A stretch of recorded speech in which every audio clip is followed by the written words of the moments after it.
Bueno, buenas tardes. Hoy es viernes 2 de octubre y vamos a subir la segunda clase de la unidad 3 de ICB2, la unidad de evolución.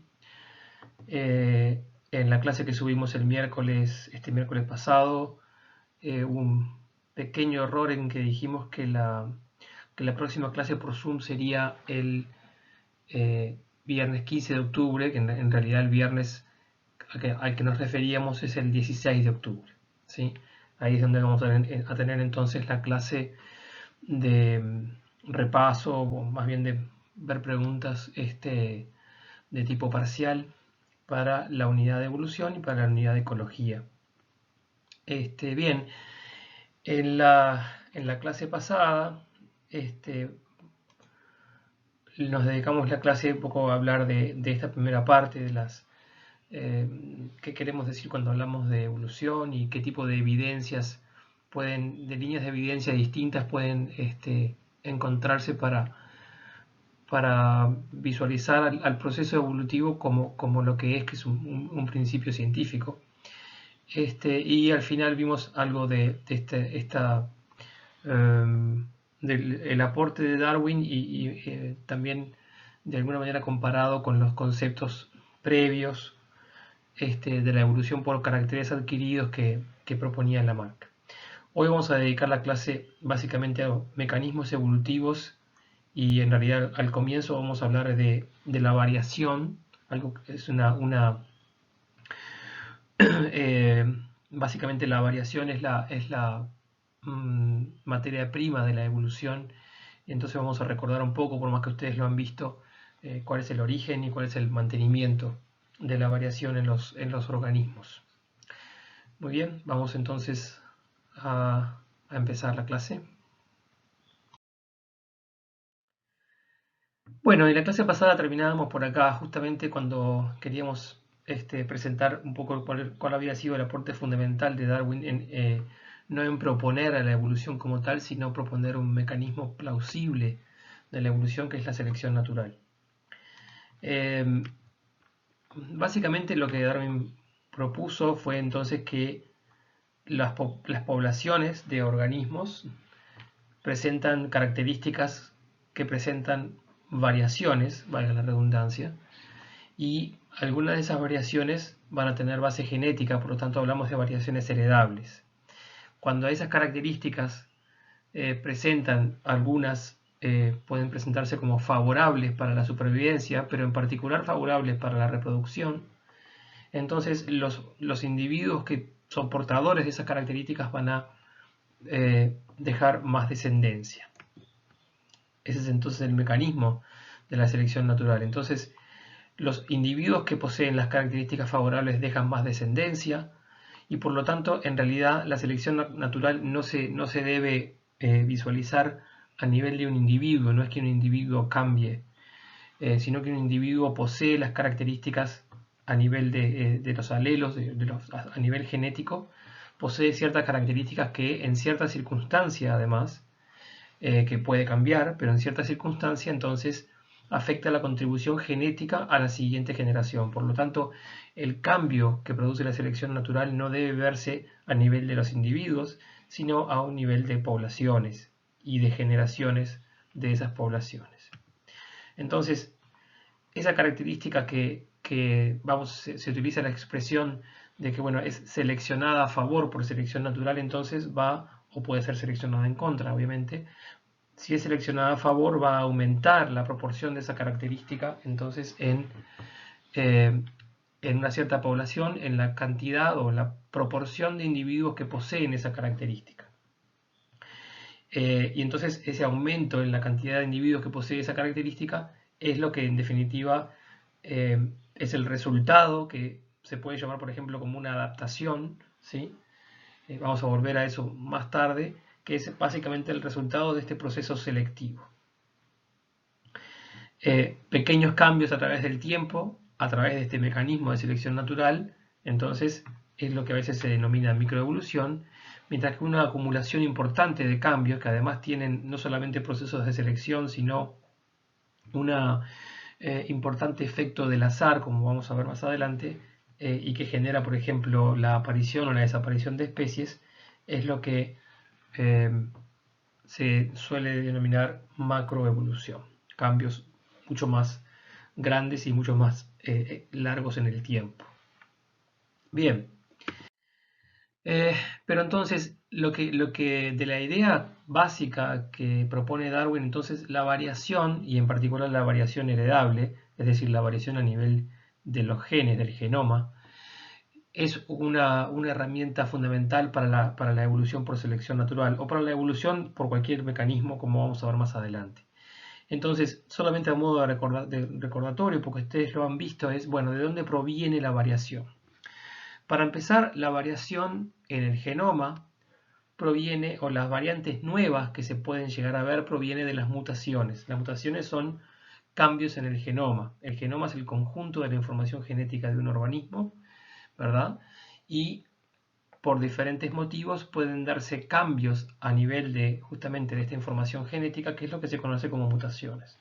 El concepto de mutaciones lo solemos interpretar o lo solemos visualizar como algo negativo, y en la enorme mayoría de los casos de hecho es un evento negativo, pero también puede pasar que cambios en la secuencia de ADN, o sea, cambios a nivel genómico, no sean negativos, que pueden ser, por ejemplo, neutros, pueden hasta ser beneficiosos en ciertas condiciones. Por ejemplo, como vimos en el ejemplo del video de la clase anterior, donde había una población de Escherichia coli que no podía crecer al aumentarse la concentración de antibiótico.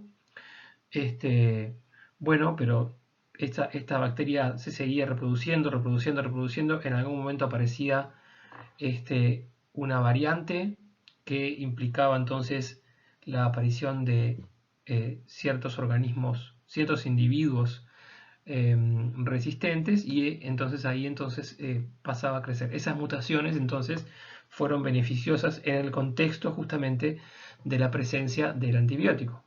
Quizás esas mutaciones hubieran sido neutras o hubieran sido negativas en una condición donde el antibiótico no estuviera presente. Entonces, las condiciones externas también determinan de alguna manera el potencial rol beneficioso, neutro o detrimental de las mutaciones.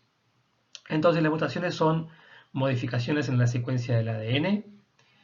Eso entonces nos genera a nivel genético nuevas variantes, ¿verdad? Un concepto importante es que las mutaciones son al azar, es decir, no son adaptativas, como dice acá abajo. Ya dijimos que son detrimentales, neutras o beneficiosas. Pero ¿qué queremos decir con que no son adaptativas? Bueno, que los individuos o las mutaciones a nivel del genoma se generan por un evento totalmente al azar, que no está, digamos, direccionado en que se genere esa mutación como una adaptación a una cierta dificultad. Se generan al azar y luego el entorno, por ejemplo, la presencia del antibiótico en el ejemplo que estábamos hablando, va a seleccionar esa variante, pero no la provoca. Eso es un concepto importante. Las mutaciones entonces no son, por lo menos las mutaciones a nivel del genoma, no son adaptativas, sino que son al azar. Luego, si son beneficiosas, van a ser seleccionadas a favor, por selección natural. Si son detrimentales, van a ser seleccionadas en contra. Otro concepto importante de mantener en mente es que en el caso de individuos pluricelulares como nosotros, puede haber mutaciones a nivel de células somáticas, es decir, células de nuestro cuerpo que no forman parte de la línea germinal, es decir, de las células que van a dar lugar a los gametos.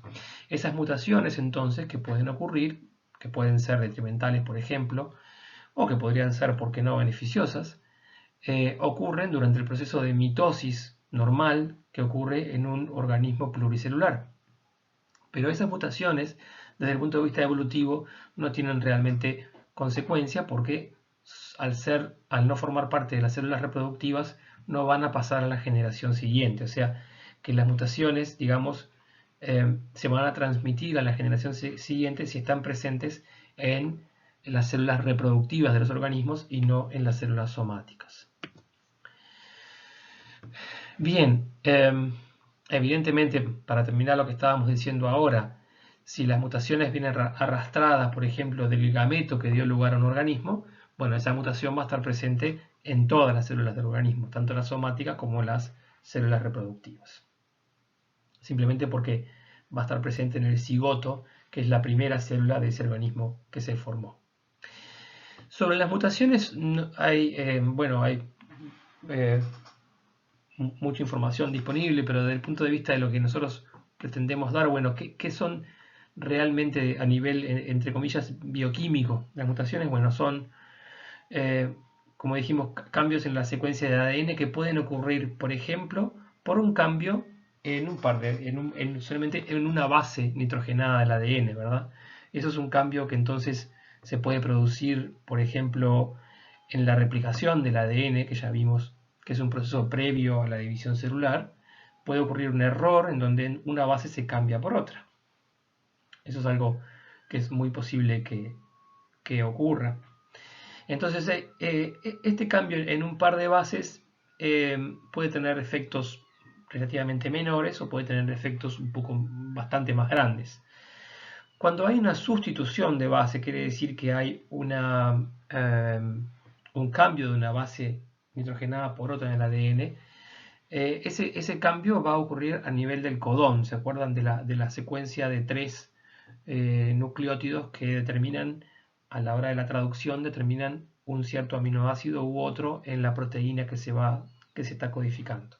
Bien, entonces ese cambio va a ser relativamente menor. De hecho, puede o no implicar un cambio en la secuencia de aminoácidos de la proteína, porque ustedes recordarán que hay una cierta redundancia, ¿verdad? En que puede haber varios codones que codifiquen para el mismo aminoácido. O puede haber un cambio en la secuencia de aminoácidos que tenga un efecto relativamente menor en la estructura secundaria y terciaria de esa proteína, y entonces el cambio ese no va a ser un cambio importante.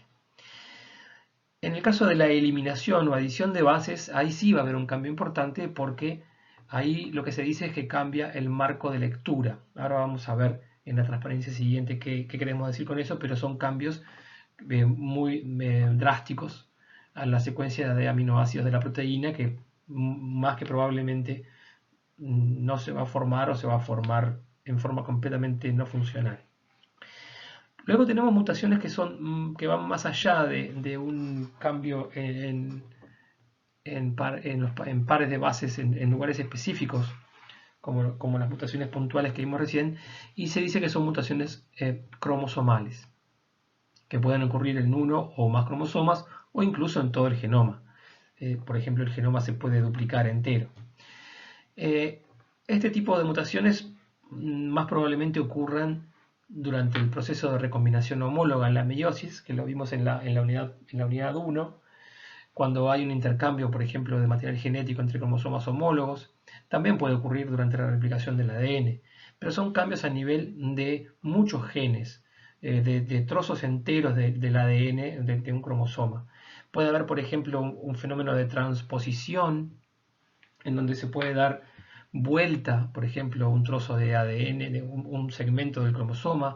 Se puede duplicar un segmento del cromosoma, se puede eliminar un segmento del cromosoma. Evidentemente, estos son cambios mucho más grandes que tienen una implicancia mucho más importante, y en la enorme mayoría de los casos son cambios muy detrimentales que hacen que simplemente no se pueda desarrollar un individuo con ese tipo de problema. En el caso de la duplicación, hay un aspecto interesante ahí a considerar, y es que eh, cuando hay, justamente por una mutación, por algún tipo de error, por ejemplo, durante la recombinación homóloga, resulta que un cromosoma queda con un segmento duplicado, ¿verdad? O sea, hay un montón de genes que están duplicados. Eso es un aspecto interesante, porque lo que va a permitir eso, desde el punto de vista evolutivo, es que algunos de esos genes quizás cumplan funciones que sean fundamentales, y entonces las mutaciones en esos genes van a ser seleccionadas en contra muy fuertemente. Sin embargo, si se duplicaron, vamos a tener como una posibilidad de que haya más mutaciones y de que sean aceptables, digamos, porque sigue habiendo un gen original que de alguna manera mantiene su función, mientras que la copia puede tener como vía libre para sufrir más mutaciones a través de muchas generaciones y entonces eventualmente encontrar una nueva función. Una enorme cantidad de genes en el genoma se presenta en este tipo de lo que se llaman familias de genes, ¿verdad? Genes que son relativamente similares y que han ido a través de la evolución adoptando nuevas funciones y muy probablemente muchos de esos aparecieron como eventos de error, digamos, en donde se hubo una duplicación en parte, por ejemplo, de un cromosoma. Bien, volviendo al tema de las mutaciones puntuales, si vemos acá, por ejemplo, un ejemplo de lo que podría llegar a ser una secuencia, en este caso son letras, pero una secuencia en un segmento de ADN. Lo que estamos viendo acá son palabras de 3 letras, que para nosotros en español tienen sentido, ¿verdad? Oso, sol, amo, hola, cal, leo. Todas tienen un cierto significado. Nosotros estamos acostumbrados a leer las palabras separadas por espacio, que eso nos permite entonces identificar una palabra como tal. Eso no ocurre a nivel del genoma, sino que los codones no tienen espacios en el medio, ¿verdad? Si esto es un codón y este es el otro, no hay un espacio en el medio. Entonces, el efecto que puede tener sustituir acá tenemos por ejemplo lo que sería la división en codones, ¿verdad? Cada 3 letras tenemos entonces, entre comillas, la traducción a un cierto aminoácido. Si nosotros tenemos una sustitución, una mutación puntual que implica una sustitución de la O por la A, evidentemente en esta palabra nos cambió el significado levemente, hubo un pequeño cambio. En general vemos que el cambio no es tan importante. Es posible que en el genoma esto se traduzca en otro aminoácido distinto al anterior. Quizás eso puede tener un efecto importante en la función de la proteína, quizá no. Pero lo que no se corrió es lo que llamamos el marco de lectura, ¿verdad? En cambio, si eliminamos una de la original, en este caso no eliminamos, sino que agregamos una nueva letra, el otro tipo de mutación puntual, ¿verdad? Puede ser una sustitución, como vimos acá, o puede ser una adición o eliminación de una base, de un nucleótido. Lo que tenemos acá entonces es que esto que decía sol ahora va a ser CSO, esto que decía amo ahora va a ser lam. Acá hubo un corrimiento en el marco de lectura porque agregamos o podríamos haber eliminado una base. El efecto entonces en la proteína que va a estar codificada acá va a ser muy importante. Puede ocurrir, por ejemplo, que haya efectos bueno, evidentemente en la secuencia de aminoácidos. Puede ocurrir que haya una sustitución por un codón de terminación y entonces ahí la traducción de la proteína va a estar imposibilitada, va a tener una interrupción. Puede haber efectos más bien posteriores a la transcripción, o sea, un montón de distintos efectos, pero son dos ejemplos de mutaciones puntuales, una con muy pocas consecuencias, otras con consecuencias mucho más importantes. Eso entonces en cuanto a cómo se originan las nuevas variantes, que recordamos entonces son de alguna manera la materia prima de la evolución. ¿Cómo se mantienen esas variantes o cómo se incrementan esas variantes? Bueno, estos son los mecanismos que hemos visto, hasta ahora, por la recombinación de variantes existentes, ¿sí? Y la recombinación de variantes existentes es justamente la base de la reproducción sexual y es, como ya dijimos varias veces, la explicación por la cual la reproducción sexual es el mecanismo reproductivo que podemos considerar más exitoso en los organismos, en los seres vivos. Entonces, la reproducción sexual presenta distintos mecanismos en donde se incrementa la variación, ¿sí? Cuando hablamos en la unidad 2 de la segregación independiente de alelos, como uno de los principios fundamentales que postuló Mendel, esto en definitiva está aumentando la variabilidad, porque lo que estamos haciendo, si recordamos qué es lo que ocurre en la segregación independiente de alelos, lo que estamos haciendo es combinar para un cierto individuo, cuando este individuo produce sus propios gametos para dar lugar a la generación siguiente, en un mismo gameto se van a estar combinando información genética que ese individuo obtuvo del padre y de la madre en el mismo gameto, ¿sí? Entonces ese es un mecanismo entonces de que dos genomas que estaban separados, ¿verdad? El del padre y madre de ese individuo, pasan a estar ahora en un mismo gameto que va a dar lugar a un nuevo individuo en la generación posterior, y eso entonces es un mecanismo en donde la variabilidad como que se baraja y se da de vuelta, digamos. La recombinación homóloga o entrecruzamiento, que vimos que ocurre en la profase 1 de meiosis a la formación de gametos, es un evento fantástico de generar diversidad, porque recordemos que de alguna manera ocurre lo mismo, que algo similar a la segregación independiente, es que se combinan en un mismo cromosoma segmentos de ADN que estaban separados en los pares homólogos. Eso va a generar entonces una fuente de diversidad realmente muy importante, porque eso ocurre 2-3 veces en cada par de cromosomas homólogos en cada generación de gametos, y en forma relativamente azarosa, por lo cual entonces cada gameto, un gameto y el siguiente y el siguiente y el siguiente son todos entonces en principio diferentes. Luego un aspecto que no vimos, pero que es bastante, o que de alguna manera sí lo vimos cuando explicamos qué quiere decir la construcción del tablero de Punnett en la resolución de problemas de genética. Lo que estamos implicando cuando utilizamos el tablero de Punnett, ustedes recordarán que el tablero tiene los gametos masculinos por un lado, los gametos femeninos por el otro, y lo que está simbolizando cuando se completa el tablero es la fecundación, ¿verdad? Es la generación de cigotos, en donde cada gameto tiene igual probabilidad de juntarse, cada gameto masculino con cada gameto femenino, y eso es la base entonces del tablero de Punnett, es esa probabilidad igual, digamos, de cada gameto encontrarse con otro. Entonces quiere decir que en la propia progenie, cuando nosotros formamos la progenie a partir de los gametos, no solamente tuvimos mecanismos de generación de diversidad en la formación de gametos, que son estos dos que están acá, como también en la fecundación, o sea, cuando estos gametos se encuentran al azar, entonces la progenie va a ser diversa por la diversidad de los gametos que la va a formar.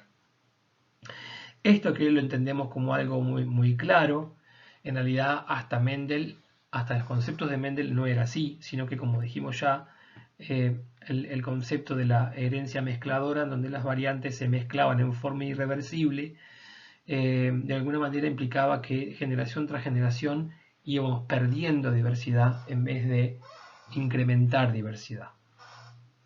Muy bien. Desde el punto de vista evolutivo, y con esto se chocó Darwin en su tiempo, Darwin hablaba de variantes heredables que pudieran ser beneficiosas y detrimentales, pero si esas variantes se mezclaban generación tras generación, de alguna manera el proceso de que esas variantes fueran seleccionadas a favor o en contra era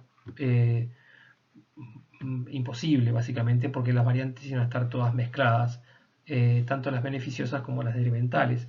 Hoy sabemos que eso no es así, que esas variantes, que son en definitiva, tienen base genética, que son en definitiva, por ejemplo, alelos para ciertos genes, mantienen su independencia y no se mezclan, sino que mantienen su independencia generación tras generación. Bien, volviendo al concepto de evolución, esta transparencia ya la vimos en la unidad pasada y es bastante importante comprenderla. Cuando nosotros pensamos en un único individuo diploide, cualquiera de nosotros, para un gen determinado va a tener dos alelos, ¿verdad? Los conceptos de homocigota y heterocigota entonces vienen de ahí. Puede ser un individuo que para un cierto gen es homocigota porque tiene el mismo alelo en ambos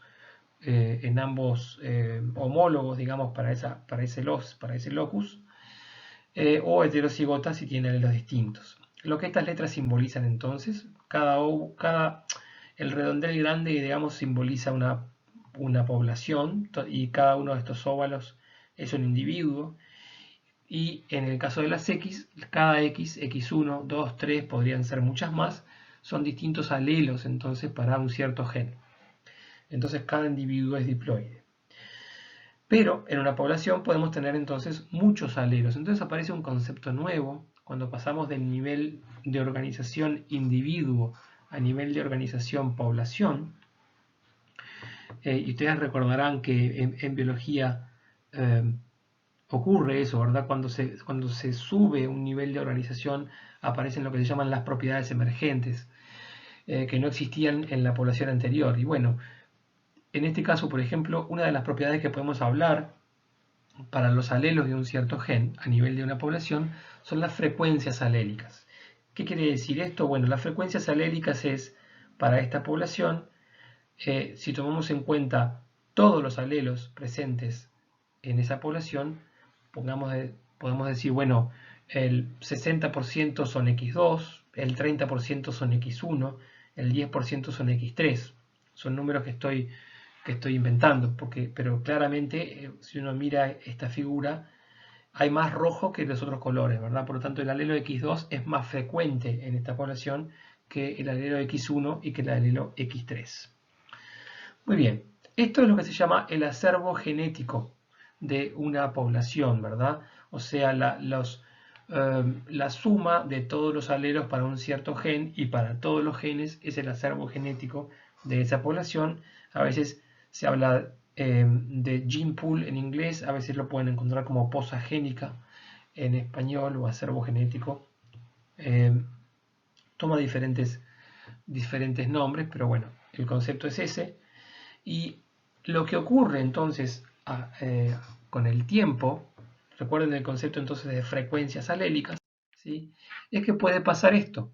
Las frecuencias alélicas pueden cambiar a través del tiempo. Tenemos una generación, ¿sí? Acá tenemos un gen, en este caso lo representamos con dos alelos. Vemos que hay algunos individuos heterocigotas, otros que son homocigotas para un alelo, homocigotas para el otro. Acá no importa, no se confundan con dominante recesivo, mutante, no mutante, o sea, son dos alelos cualquiera para un gen. Y lo que vemos es que en la generación siguiente, no en la generación siguiente, sino después de 10 generaciones, por ejemplo, después de 20 generaciones, lo que hubo fue claramente un cambio en las frecuencias alélicas para este gen. Entonces el alelo A minúscula, ¿sí?, que quizás aproximadamente tenía una frecuencia de 0,5 en la generación 1, son aproximadamente mitad y mitad, pasó a tener una frecuencia, pongámosle, de 0,8 en la generación siguiente. De vuelta, no hice la cuenta exacta, pero ustedes lo ven, ¿verdad? Que la cantidad de azul aumentó y pasó a tener una frecuencia de 1, básicamente, después de 20 generaciones. O sea, se dice que después de 20 generaciones se fijó en el genoma en esa población. Todos los individuos tienen solamente ese alelo. Acá entonces claramente lo que pasó fue que perdimos variación, ¿verdad? Entonces este alelo ya no va a estar sujeto a procesos de selección natural, como vamos a ver después, porque simplemente todos los individuos tienen el mismo alelo para ese locus. Bien, estos cambios en las frecuencias alélicas a nivel de poblaciones es lo que básicamente podemos definir como evolución, ¿verdad? Cambios en las frecuencias alélicas a través del tiempo. Eso es una posibilidad de cómo podemos definir evolución desde un enfoque más de la información genética que está detrás de los caracteres de los individuos. Bien, ahora, este cambio a través del tiempo puede ocurrir por distintos mecanismos, no necesariamente son mecanismos que tienen que ser necesariamente beneficioso este alelo A minúscula para que ocurra este cambio. Puede haber otros mecanismos que no sean necesariamente, digamos, adaptativos o beneficiosos. Entonces, Este cambio en el acervo genético de una población a través de las generaciones no es necesariamente adaptativo y vamos a empezar a ver algunos mecanismos de cambio que justamente no son adaptativos para después hablar de selección natural, que es el mecanismo evolutivo adaptativo. Ese cambio puede ocurrir simplemente por un evento al azar, es lo que se conoce como deriva génica, deriva genética. Las frecuencias alélicas cambian por azar. Esto, una forma bastante sencilla de verlo, es cuando ocurre una disminución muy importante en una población. Por ejemplo, poblaciones que casi se extinguen y quedan muy pocos individuos, poblaciones de las cuales una pequeña cantidad de organismos migra para formar una nueva población y quedan aislados de la generación anterior. Lo que ocurre entonces, si ustedes miran esta botella, acá estamos representando con dos colores distintos lo que podrían ser las frecuencias alélicas para un cierto locus, para un cierto gen, alelo rojo, alelo amarillo. Cuando hay una disminución importante en el número de individuos, simplemente por azar puede quedar una proporción mayor de alelos rojos que amarillos, y luego, fíjense que no estamos implicando acá que este alelo sea más o menos ventajoso, son alelos neutros desde el punto de vista de la adaptación de estos individuos a su entorno. Simplemente por reproducción, cuando la población vuelve a crecer, las frecuencias alélicas, después del proceso que se llama de cuello de botella genético, después de este proceso de cuello de botella genético, entonces las frecuencias alélicas son distintas a la original.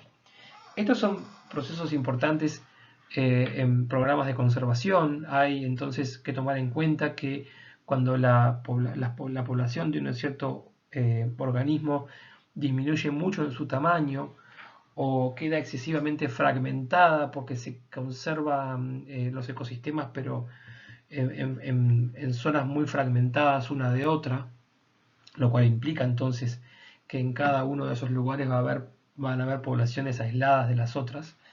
El efecto puede ser entonces muy importante, o sea, muchas veces se ve en forma un poco romántica, digamos, que se salva, entre comillas, una especie porque se salvan unos pocos individuos de esa especie, y eso no es así. Se puede intentar que esa especie vuelva a aumentar sus número de individuos, pero su información genética seguramente va a cambiar bastante como resultado de este evento de reducción importante en la población que se conoce justamente como cuello de botella genético por obvios motivos. Lo que ocurre entonces en estos procesos es que puede haber alelos que estén presentes en baja frecuencia, no los alelos más comunes, sino los alelos menos comunes, que simplemente por azar pueden desaparecer del genoma de esa especie y no va a estar más disponible ese alelo, por más que eventualmente pueda resultar beneficioso. O sea, como resultado de estos eventos de cuello de botella genético, ocurre también entonces una pérdida de diversidad genética. Otro mecanismo en donde a nivel de una población hay cambios en las frecuencias alélicas son eventos de migraciones entre poblaciones que pueden llegar a tener, o sea, las poblaciones, el concepto de población lo vamos a ver en la unidad que viene.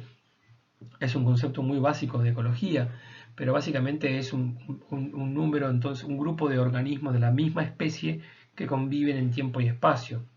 Podemos asumir que estas poblaciones están aisladas de otras poblaciones de la misma especie, pero pueden ocurrir eventos de migración entre una población y otra, lo cual va a cambiar entonces las frecuencias alélicas en la población, tanto en la población de destino como en la población de origen.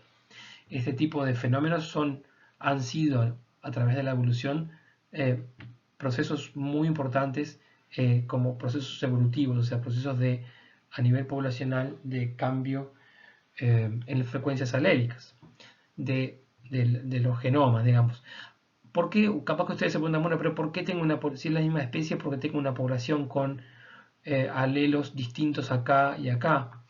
Y ahí está un concepto bastante interesante, y es que la evolución, en particular la evolución por selección natural, va a seleccionar a favor características con base genética que puedan resultar beneficiosas, pero pueden resultar beneficiosas en un cierto contexto, en un cierto tiempo y lugar, pero no necesariamente van a resultar beneficiosas en otro contexto para la misma especie. Entonces, en definitiva, los alelos que van a ser seleccionados a favor o en contra, los tenemos que pensar a nivel de población y no a nivel de especie, y las frecuencias alélicas van a ser distintas, probablemente, en poblaciones que están sujetas a fuerzas selectivas diferentes, según las condiciones en las cuales existan. Luego de hablar entonces de mecanismos evolutivos no adaptativos, pasamos a hablar de el que se considera posiblemente más importante, que es el mecanismo evolutivo adaptativo. Vamos a ver por qué decimos adaptativo, porque genera como resultado lo que conocemos como una adaptación al entorno. Entonces, en este caso las frecuencias alélicas cambian, pero cambian por selección positiva o selección negativa de las variantes. Entonces, ¿cómo ocurre la selección natural?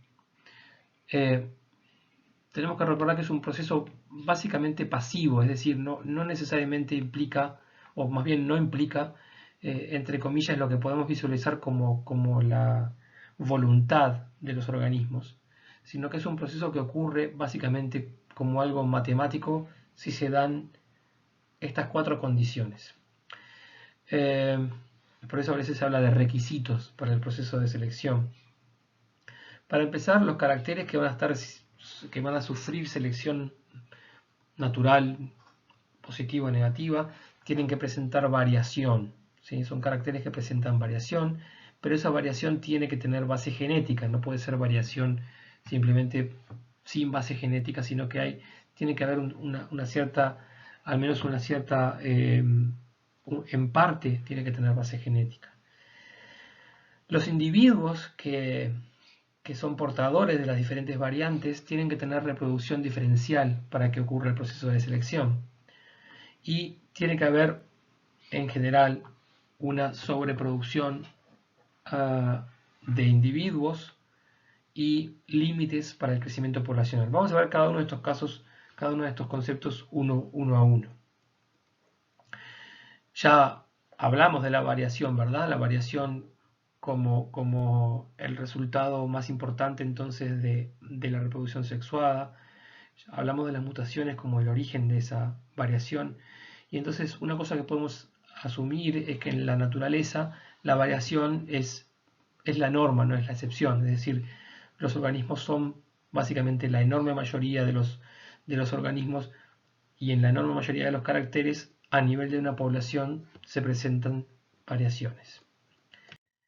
Respecto de la variación heredable, es decir, la base genética para esa variación, aparece un concepto que se conoce como heredabilidad.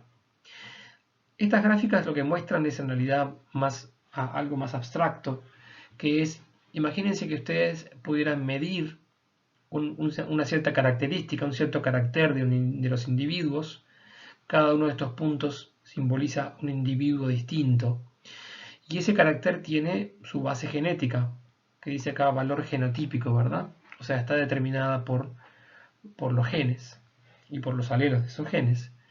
Y lo que tenemos en el eje de las Y es el valor fenotípico de la carácter, es decir, cómo se expresa entonces esa información genética en las características que resultan de la misma, de la expresión de la misma, o sea, en lo que podemos de alguna manera medir o ver. O sea, valor genotípico de una cierta característica contra valor fenotípico. Acá tenemos una recta perfecta, quiere decir entonces que el valor fenotípico viene completamente determinado por el valor genotípico, y ahí estaríamos hablando entonces de una heredabilidad de 1. La heredabilidad entonces de alguna manera es un valor que va entre 0 y 1 y que muestra entonces para una cierta característica cuál es la base genética que la determina. En el otro extremo, lo que vemos acá es que el valor fenotípico del carácter puede llegar a ser muy alto, puede llegar a ser muy bajo, muy alto, el valor fenotípico, ¿verdad? El eje Y. Y si eso no tiene ninguna relación con el eje X, o sea, con el valor genotípico de ese carácter, por lo tanto, hablamos entonces en esta forma de visualizar lo que es un poco abstracta de heredabilidad de 0. Y acá vemos entonces lo que ocurre en general, que es una heredabilidad intermedia, es decir, que las características fenotípicas tienen cierta influencia que proviene del genotipo que las determina, pero también hay una cierta influencia de otros procesos, por ejemplo, el ambiente, por ejemplo, aspectos epigenéticos como hablamos en la unidad anterior, que tienen que ver con la expresión de los genes y no con la presencia genotípica de ciertos alelos en esos genes. Bien, entonces acá tenemos la variación debe ser heredable, en la mayoría de los casos lo es. Y acá tenemos la idea de la reproducción diferencial entre variantes. ¿Qué quiere decir reproducción diferencial entre variantes? Bueno, quiere decir que hay ciertas características de los individuos que van a determinar que dejen mayor o menor cantidad de descendencia. Por eso hablamos de reproducción diferencial. Algunos individuos van a dejar más descendientes, otros van a dejar menos. Y esa diferencia puede tener que ver entonces con ciertas características que esos individuos tienen. Entonces, esa reproducción diferencial es un concepto bastante importante en selección natural. Es como ocurre la selección natural, porque recordemos al principio de esta clase que entonces lo que ocurre es que la característica que define o que determina un mayor éxito reproductivo, o sea, una mayor descendencia, esa característica va a estar, si tiene base genética, va a estar representada en una mayor cantidad en la generación siguiente, y si eso lo seguimos generación tras generación, llegamos a que al final el 100% de los individuos va a tener esa característica. Ahora, muchas veces se habla de selección natural cuando se habla de características que favorecen la supervivencia de los organismos. Y eso está bien. Pero la supervivencia es importante si afecta a la reproducción. Como vamos a ver enseguida, la enorme mayoría de los individuos no llega a la edad reproductiva. Entonces ahí la supervivencia obviamente es clave porque la supervivencia afecta en un todo o nada a la reproducción. Sin embargo, como vamos a ver también en un rato, en esta misma clase hay ciertas características que pueden determinar la reproducción de un individuo sin que necesariamente afecte a la supervivencia. Por ejemplo, acá tenemos un experimento en donde teníamos, esto es un macho de un ave que tiene sus plumas, se llaman plumas caudales, son las plumas que aparecen como en la parte posterior. Acá hay un experimento muy simple en donde se le cortan las plumas, se le sacan las plumas, y a algunos individuos se les pegan plumas de menor largo, a otros se les pegan plumas de mayor largo, a otros se les vuelven a pegar las plumas del largo original, y lo que se ve es la capacidad que tiene cada uno de estos machos en atraer hembras, y lo que vemos es que el largo de estas plumas tiene un efecto en el interés que las hembras pueden mostrar por esos machos. Entonces va a afectar evidentemente la capacidad reproductiva de cada uno de estos machos, pero son características que no tienen nada que ver con la supervivencia. Pero en definitiva, tengan o no que ver con la supervivencia, estamos hablando de características que afectan la reproducción diferencial o afectan la capacidad reproductiva y por lo tanto afectan la contribución genética de cada individuo a la generación siguiente. Ese concepto de contribución genética es lo que a veces se conoce como aptitud. A veces se habla de aptitud darwiniana. En inglés se utiliza la palabra fitness, que es muy comúnmente utilizada, inclusive cuando se habla en español, y tiene que ver entonces con la contribución genética de un individuo a la generación siguiente, y es un elemento base entonces de la selección natural.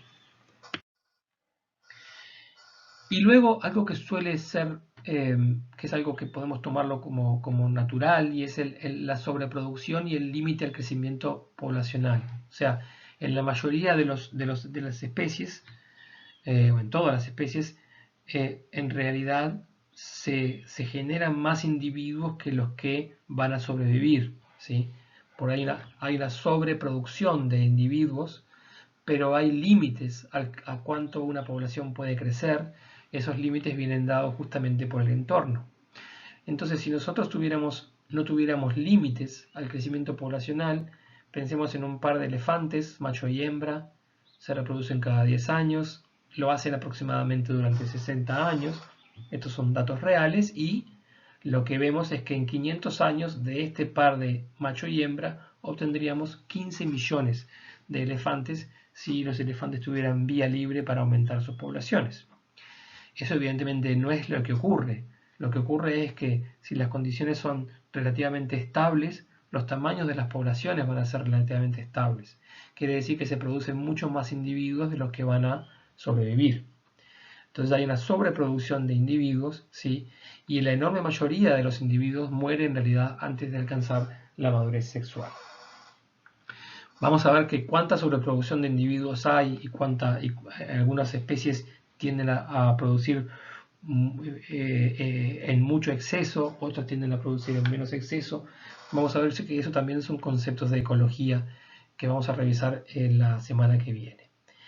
¿Cuáles son los límites al crecimiento poblacional? Bueno, todas las condiciones que ustedes pueden pensar como fuentes de alimento, agua, luz, espacio vital, y también condiciones bióticas como depredadores, todo lo que ustedes puedan pensar son condicionantes entonces para el crecimiento poblacional. En teoría entonces el crecimiento poblacional, si no tiene límites, va a cobrar esta forma, una forma entonces exponencial. En la práctica, acá está la forma teórica exponencial, acá hay un experimento en donde se introdujeron en una isla con exceso de nutrientes, digamos, una especie nueva para esa isla, fue creciendo y primero tomó esta forma un poco exponencial, el modelo de crecimiento, y luego empezó a aplanarse justamente por los límites al crecimiento poblacional. Fíjense cómo si tienen en mente esa forma exponencial de la curva, le va a resultar muy parecida a esta.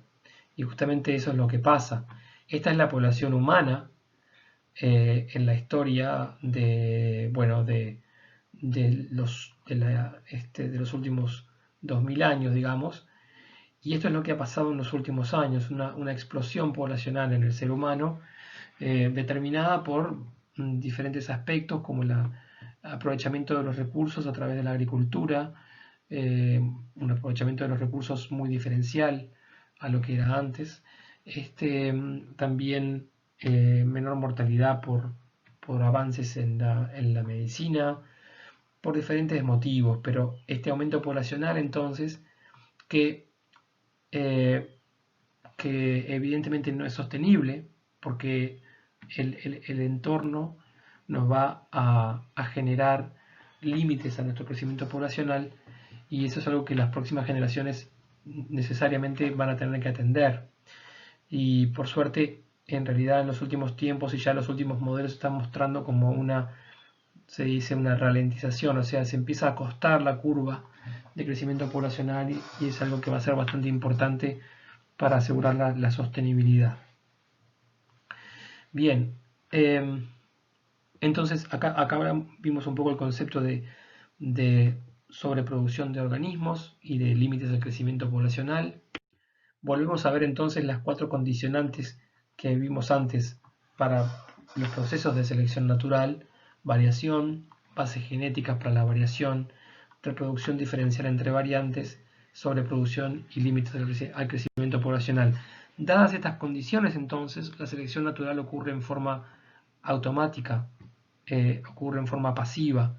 Entonces, es importante alejarse de ese concepto que tenemos muy arraigado porque en el ser humano justamente la voluntad por mejorar es un aspecto bastante importante de nuestro éxito, pero desde el punto de vista evolutivo, desde el punto de vista de la selección natural, en realidad es un proceso que no depende para nada de la voluntad, sino de un proceso pasivo a nivel de poblaciones y a nivel de generaciones, no a nivel de individuos. El resultado, decimos que es un mecanismo evolutivo adaptativo porque el resultado de la selección natural va a ser una adaptación. Esto es una avispa, que es un bicho que nos genera cierto temor, por lo tanto nos cuidamos de él. Esto es una polilla que no tiene aguijón, que no tiene ningún peligro, y esto es un evento de mimetismo, evidentemente, ¿verdad? Esto es una adaptación de alguna manera porque esta polilla está aprovechándose de los colores de otro organismo para tener menos problemas, por ejemplo, con depredadores. Esto que vemos como una adaptación entonces es como resultado de un proceso de selección natural probablemente muy lento que fue llevando generación tras generación al resultado de la adaptación. Y no es un proceso que esté terminado, no tenemos que visualizarlo como un proceso terminado, sino como procesos que están ocurriendo constantemente, en algunos momentos a mayor velocidad, en otros momentos a menor velocidad, dependiendo justamente de la, entre comillas, fuerza selectiva del entorno. ¿Por qué entonces todos los organismos no son de alguna manera perfectos si la selección natural los podría dejar perfectos? Bueno, no son así porque es un proceso que tiene sus limitaciones. Limitaciones, por ejemplo, filogenéticas. Lo que queremos decir con esto es que la selección natural no construye desde cero, sino que construye desde lo que está. Y eso que está tiene entonces sus imperfecciones y la selección natural construye sobre esas imperfecciones. Por ejemplo, hay un libro clásico del proceso de selección natural que se llama El pulgar del panda, el pulgar del oso panda.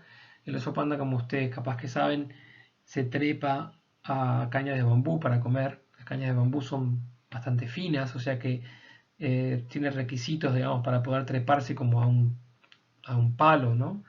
Que otros osos no tienen, porque tienen otras estrategias para comer. Para trepar a una caña de bambú sería bastante útil para el oso panda tener un pulgar más parecido al nuestro, que se llama pulgar oponible, que tiene realmente una movilidad mucho mayor, es un hueso que la forma de la mano, bueno, que es diferente. El pulgar del panda es un hueso que surge de la muñeca, de lo que sería nuestra muñeca, y es mucho menos versátil. ¿Por qué entonces el panda no tiene un pulgar como el nuestro? Bueno, porque sus ancestros, digamos, la línea evolutiva de donde sale el oso panda no tenía esa posibilidad. O sea que eso es como uno puede visualizar una restricción filogenética. Otros procesos importantes, bueno, los cambios en el ambiente pueden ser más rápidos que los cambios evolutivos y entonces lo que vemos como un proceso de selección y sus resultados pueden no ajustarse a las condiciones actuales del ambiente. Y también, como vimos en la unidad de genética, hay la enorme mayoría de los genes en realidad no están determinando un único carácter, sino que es mucho más complejo que eso y los genes suelen afectar muchos caracteres distintos. Y entonces una característica favorable seleccionada a favor con base genética puede resultar, esa selección a favor puede resultar que en otro aspecto de esos individuos, de esos organismos, haya otra característica que no sea tan favorable, pero que tenga la misma base genética que se está seleccionando a favor. Bien, si nosotros visualizamos un proceso selectivo de una característica cuantitativa, recordemos lo que hablamos de las características cuantitativas, como puede ser la altura, el peso, el largo de un cierto órgano, lo que fuera, es una característica que tiene una variación cuantitativa en una población, ¿verdad? Que tiene un promedio donde se ubican la mayor parte de los organismos, de los individuos de una población, que tiene extremos, ¿verdad? El proceso selectivo entonces puede afectar de diferentes formas. Por ejemplo, si el proceso selectivo implica que los individuos que están más cerca del promedio tienen mayor probabilidad de reproducción, ¿sí? Esto es una característica ventajosa, estar cerca del promedio. Lo que va a pasar por el proceso de selección, es decir, después de algunas generaciones, es que el promedio, el valor del promedio se va a mantener y la variabilidad va a bajar. Esto es lo que se llama una selección estabilizadora, o sea, se estabiliza el promedio, ¿verdad? Y generación tras generación, entonces, la mayoría de los individuos están más cerca del promedio. Un ejemplo, ahora volvemos a las otras, pero un ejemplo concreto de esto es justamente, acá tenemos una característica que es el peso al nacer, ¿sí? El peso al nacer, y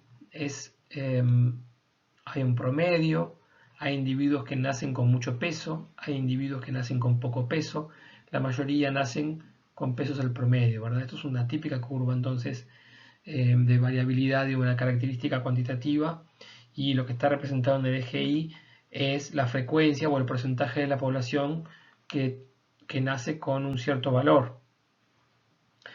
Y lo que está marcado en la línea punteada es la probabilidad o porcentaje o frecuencia de mortalidad, digamos, para esa característica.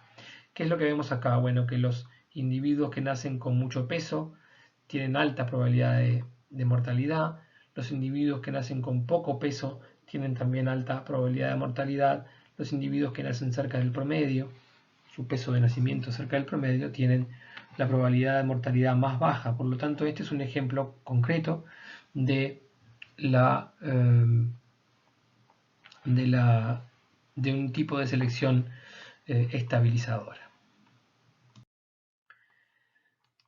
Pero volviendo a otros tipos de selección para una situación similar, es decir, una característica cuantitativa, imaginemos ahora, por ejemplo, el caso del pájaro macho que les comentaba hace un ratito, en donde el largo de las plumas iba a ser favorecido por selección, el largo mayor, ¿verdad? Eso es un proceso de selección que se llama selección direccional, y lo que podríamos esperar es que si los individuos que tienen en una cierta distribución de una característica, los individuos con los valores más altos van a estar beneficiados, favorecidos por selección, lo que vamos a ocurrir como resultado del proceso selectivo es que el promedio, generación tras generación, va a ir aumentando, si esta característica es heredable, ¿sí? El promedio va a ir aumentando como resultado de un proceso de selección direccional. Y otro ejemplo, que se conoce como selección disruptiva, que podemos imaginarnos en ciertas condiciones que los individuos en ambos extremos estén favorecidos por selección natural, lo que va a ocurrir generación tras generación es que se van a terminar formando entonces dos picos. Posiblemente estos, después de muchas generaciones, puedan llegar a ser dos picos completamente separados, y quizás esto sea entonces, por ejemplo, un proceso de formación de una nueva especie. Entonces, selección estabilizadora, selección direccional, selección disruptiva, son diferentes formas entonces en que la selección natural puede actuar sobre una característica cuantitativa, y los resultados entonces son los que están mostrados acá. Hay otras características en los organismos que a veces cuesta explicar. Muy famosa la cola del pavo real, ¿verdad? Todos hemos visto machos de pavo real con este tipo de estructuras que, si uno lo piensa desde el punto de vista de la eficiencia, digamos, son estructuras que seguramente tengan un costo nutricional enorme. Si uno lo piensa desde el punto de vista de la eficiencia con la cual puede escaparse un depredador, también tiene un costo importante, ¿verdad? Entonces tiene que haber una explicación de por qué los machos invierten tanto de sus recursos en este tipo de estructura, de ornamento. Y bueno, todos sabemos por qué es, ¿verdad? Es porque las hembras se fijan de alguna manera en esta ornamenta para elegir los machos. Esto entonces es lo que se conoce como selección sexual. Básicamente es de alguna manera una modalidad de selección natural, o sea, es similar a la selección natural, pero en general el concepto de selección natural apunta a las características que para un organismo implica obtener comida, evitar ser comida de otro, adaptarse a condiciones físico-químicas de su entorno, parásitos, todo lo que puedan pensar que afecta la supervivencia. O sea que la selección natural se asocia a la supervivencia, mientras que la selección sexual básicamente lo que se implica son características que favorecen el conseguir pareja. Entonces, la selección natural evidentemente afecta a todos los organismos en todas sus posibles formas, pero la selección sexual es prácticamente solamente estudiado en animales, porque fuera de los animales la reproducción, el apareamiento, no hablamos de apareamiento, pero la fecundación o la reproducción son eventos más al azar, ¿verdad? Si pensamos en cómo una planta se reproduce con granos de polen que son transferidos por viento o por insectos polinizadores, es un proceso en donde hay mucho más de azar, pero en animales eso en muchos casos no es así, sino que hay un apareamiento seleccionado, digamos, ¿verdad? Y ese apareamiento seleccionado, entonces, si nosotros entendimos que la selección tiene mucho que ver con la probabilidad de reproducción de un individuo, bueno, entonces el apareamiento es una parte clave justamente en la capacidad de un individuo de dejar descendencia. Entonces un individuo puede tener todas condiciones muy buenas, pero si no es elegido, entre comillas, para el apareamiento, no va a dejar descendencia. Entonces, las caracteres que aumentan la probabilidad de apareamiento es lo que se conoce como caracteres que evolucionan por selección sexual, y explica caracteres costosos, como estamos viendo por ejemplo en la cola del pavo real, que no están relacionados con la supervivencia y que de hecho como que van en contra de la capacidad de supervivencia. En general, la selección sexual se implican dos mecanismos distintos. Uno de esto es una generalización. Uno de los mecanismos más comunes es que las hembras eligen a los machos. Esa elección cobra diferentes formas. Puede ser por patrones de comportamiento, puede ser por patrones morfológicos, como vimos en el caso de la cola del pavo real.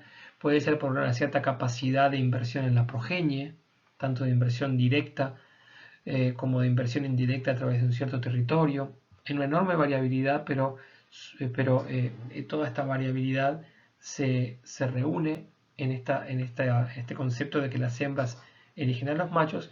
Y luego hay otra forma muy común también de que ocurra la selección sexual, que es que los machos compiten por las hembras.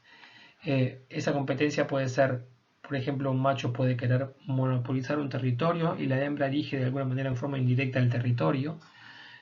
Puede monopolizar el acceso a las hembras. En diferentes especies cobra distintas formas. Pero en definitiva, estos dos procesos entonces van a implicar que va a haber una cierta evolución por selección sexual de caracteres que van a permitir en particular a los machos, y por eso es que en muchas especies los machos son los que tienen más ornamentos, van a permitir entonces aumentar sus posibilidades de reproducción por la evolución de caracteres que de alguna manera les permiten un mayor acceso a las hembras.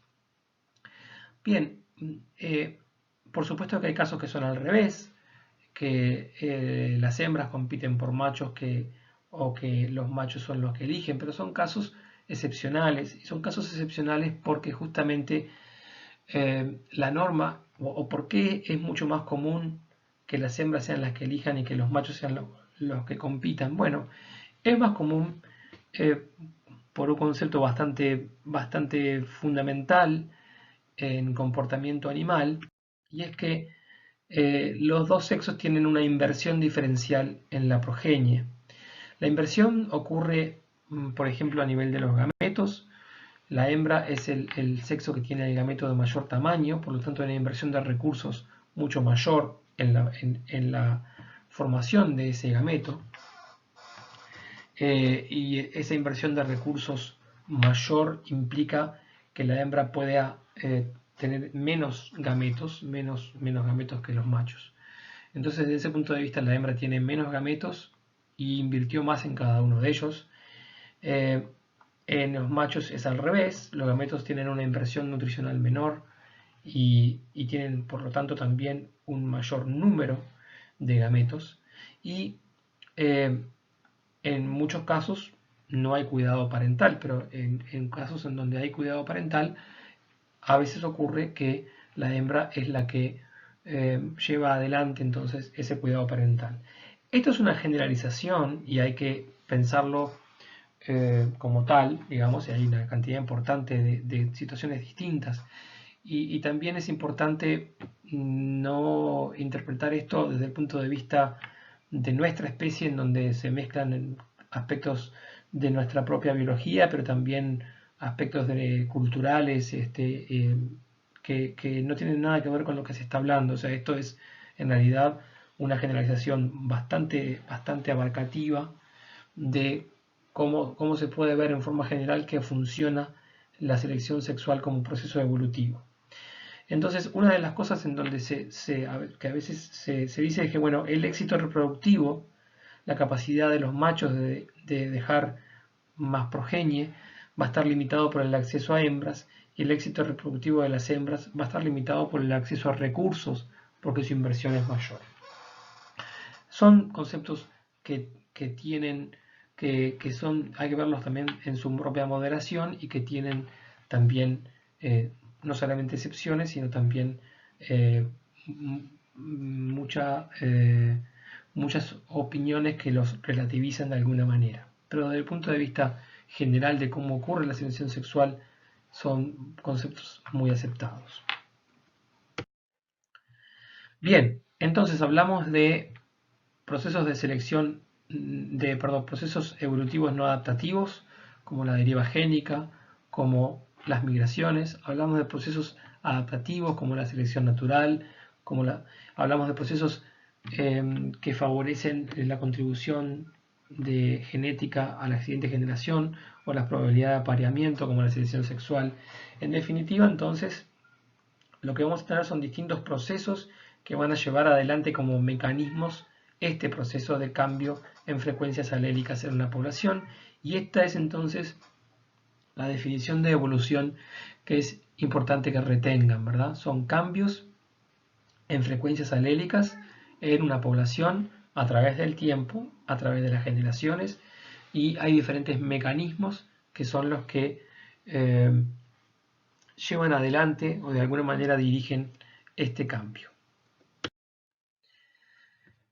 Este cambio, visto entonces en un tiempo muy grande, en un tiempo geológico, digamos, en miles y millones de años, entonces va a ser un proceso que va a generar el tipo de diversidad biológica que vemos hoy por hoy a través de cambios en diferentes direcciones, determinadas, como dijimos antes, por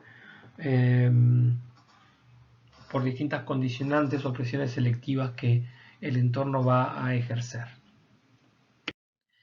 Bien, entonces, en esta clase hablamos de mecanismos evolutivos.